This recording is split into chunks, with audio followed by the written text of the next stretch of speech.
Sejumlah kaum ibu di Desa Gunung Lagan, Kecamatan Gunung Meriah, Kabupaten Aceh Singkil menyandra eskavator atau beko sebagai bentuk protes pada Pemkab tempat. Warga menolak tanah mereka dipakai untuk pelebaran jalan. Para kaum ibu ini meminta pihak rekanan agar menghentikan pengerjaan proyek pelebaran jalan tersebut sampai adanya putusan pengadilan terkait status tanah.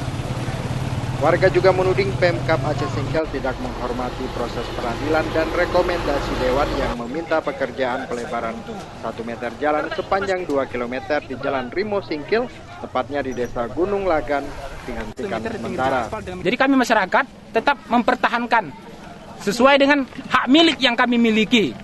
Dan kemarin sudah juga dimediasi oleh pihak DPRK Aceh Singkil. Ini hasilnya bahwa di poin kelima menyebutkan masyarakat agar menahan diri, diminta juga kepada pemerintah daerah untuk menghentikan pekerjaan sampai ada keputusan pengadilan.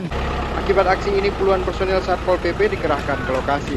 Namun warga tetap bersikeras tidak mau tanah mereka dipakai untuk pelebaran jalan. Dari Aceh Singkil, Muhammad Studi melaporkan untuk Aceh Video.